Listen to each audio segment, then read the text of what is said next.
तो क्या आप भी कोई ऐसी स्ट्रेटजी ढूंढ रहे हो जिसका विन रेट बहुत ही ज्यादा हाई हो? क्योंकि जब भी कोई नया ट्रेडर स्ट्रेटजी ढूंढता है तो उसका पहला सवाल यही होता है कि जो स्ट्रेटजी है इसका विन रेट कितना है। अगर उसे कोई भी स्ट्रेटजी पता चलती है तो उसका पहला सवाल यही होता है कि इस स्ट्रेटजी का विन रेट कितना है। 90%, 95% एक्यूरेसी अगर वो सुन लेता है तो उसको फिर सुनते ही लगता है कि बस अब तो जो चाहिए था वो मिल गया, अब बनेगा पैसा। लेकिन रियलिटी काफी ज्यादा अलग होती है। हाई विन रेट का मतलब सेफ स्ट्रेटजी नहीं होता। कई बार ये उल्टा, high accuracy strategies long term में लॉस देती है। High win rate is equal to false confidence. जब स्ट्रेटजी हर बार प्रॉफिट देती है तो ट्रेडर ना ओवर कॉन्फिडेंट हो जाता है। उसको लगता है कि हाँ अब तो मेरा हर बार प्रॉफिट ही होगा, और फिर क्या करता है वो रिस्क बढ़ा देता है, क्योंकि उसे लगता है एसएल तो हिट होना बहुत मुश्किल है, एक्यूरेसी तो बहुत ही ज्यादा हाई है। फिर एक बड़ा लॉस आता है जो 10 छोटी प्रॉफिट्स को भी खत्म कर देता है। तो अब हम इस चीज को एक एग्जांपल से समझते हैं। तो जैसे कि मान लीजिए आपने 10 ट्रेड्स लिए और आपने 10 में से 9 ट्रेड प्रॉफिट किए, एक ट्रेड आपका हुआ लॉस। अब मान लीजिए आपने जो ट्रेड में प्रॉफिट किया है वो है आपका प्रॉफिट पर ट्रेड 500 रुपीज। आपने हर ट्रेड में 10 में से 9 ट्रेड प्रॉफिट किया ना, और आपने 9 की 9 ट्रेड्स में 500 का प्रॉफिट किया। तो आपने जो प्रॉफिट किया वो किया आपने यहाँ पर 4500 का। और जो यहाँ पर आपने एक ही ट्रेड में लॉस ले लिया, क्योंकि आप 9 ट्रेड के बाद हो गए ओवर कॉन्फिडेंट कि हाँ चलो ठीक है, मेरा तो ऐसे हो ही नहीं सकता, मेरी तो एक्यूरेसी बहुत अच्छी है, अब तो मेरे को बहुत अच्छी स्ट्रेटेजी पता चल गई। तो उसके बाद आपका सीधा लॉस हो गया। 4500 का तो आपने प्रॉफिट किया था और आपने सीधा 10th ट्रेड में 5000 का लॉस कर दिया। तो अब क्या रिजल्ट आएगा आपका? नेट रिजल्ट आया आपका लॉस ऑफ 500। तो ऐसे ही होता है अगर आपके अंदर ओवर कॉन्फिडेंस आ जाता है तो।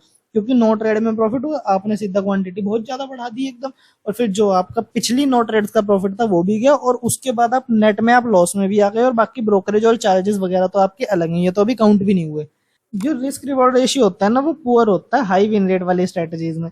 अक्सर क्या होता है, जो ऐसी स्ट्रेटजीज होती है ना जिनका हाई विन रेट होता है उनमें जो रिस्क रिवॉर्ड रेशियो होता है वो होता है 1:0.3 या फिर 1:0.5। ये ऐसे आरआर पर काम करती है। मतलब अगर आपने 500 का रिस्क लिया तो आपका 150 से 200 ही कमाते हो 500 का रिस्क लेके।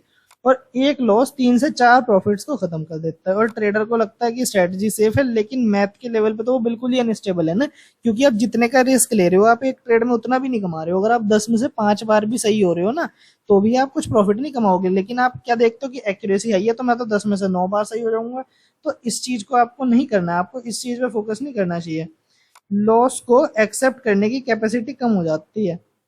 हाई विन रेट वाले ट्रेडर्स को एसएल एक्सेप्ट करना मुश्किल लगता है, क्योंकि उनको तो ये लगता है मेरी तो जो स्ट्रेटजी है उसकी तो एक्यूरेसी बहुत अच्छी है, तो उसमें मेरा एसएल तो हो ही नहीं सकता। तो जब एसएल होता है ना तो वो उसको एक्सेप्ट ही नहीं कर पाते और वो इमोशनली हिल जाते हैं जब एसएल होता है। फिर आती है रिवेंज ट्रेडिंग, एसएल हटाना या फिर जो पोजीशन है उसको डबल कर देना कि अब तो मैं लॉस रिकवर करके रहूंगा, एक्यूरेसी तो अच्छी है, अब मैं रिवेंज ट्रेडिंग भी करूंगा तो उसमें भी प्रॉफिट हो सकता है। क्योंकि उनका क्या होता है कि अगर लॉस हो गया तो एसएल तो मेरा हो ही नहीं सकता, तब तो इसको आज ही रिकवर करना है।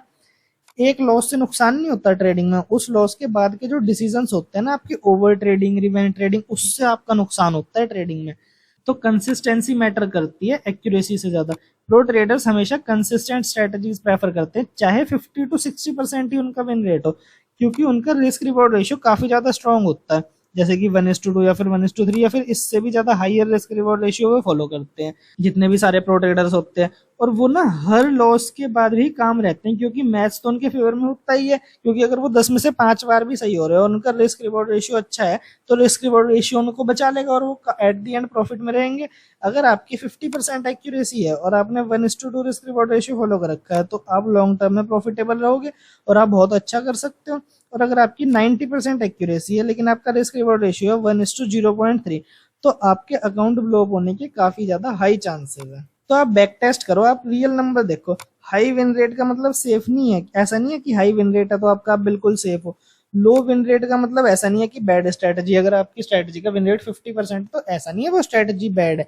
आप ये देखो रियल टेस्ट क्या है, क्या नेट रिजल्ट कंसिस्टेंट प्रॉफिट दे रहा है, आप कंसिस्टेंट प्रॉफिट बना पा रहे हो, और क्या आप इमोशनली हैंडल कर पा रहे हो जब आपका एसएल हो रहा है। ऐसा तो नहीं है कि आपका एसएल हो रहा है और आप उसको हैंडल ही नहीं कर पा रहे हो और फिर आप और बड़ा लॉस ले ले रहे हो। स्ट्रेटजी को रिजल्ट के बेसिस पे समझो, सिर्फ एक्यूरेसी के बेसिस पे नहीं।